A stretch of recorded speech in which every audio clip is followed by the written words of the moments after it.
Dari Pulau Buru kita beralih ke Maluku Tenggara dan Tual. Tribuners, SPBU BTN Tual tutup, puluhan kendaraan mengantri di BBM Langgur.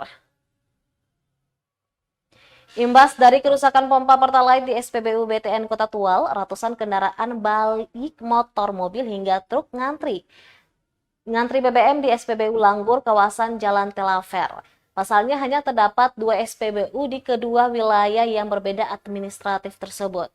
Pantauan Tribunambon.com pada Rabu 11 Oktober 2023 sekitar pukul 6 sore hari, tampak puluhan kendaraan mengular hingga mencapai 1 km lebih.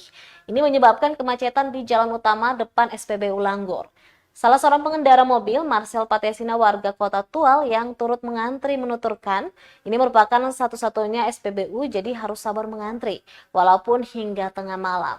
Sementara itu, Leonardo, salah satu pengendara motor, mengatakan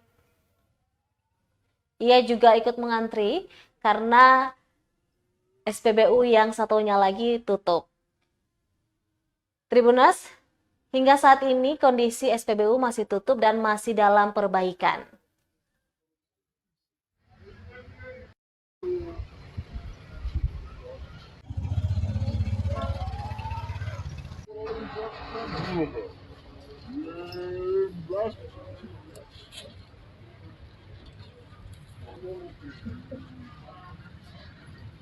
Download Tribun X sekarang, menghadirkan lokal menjadi Indonesia.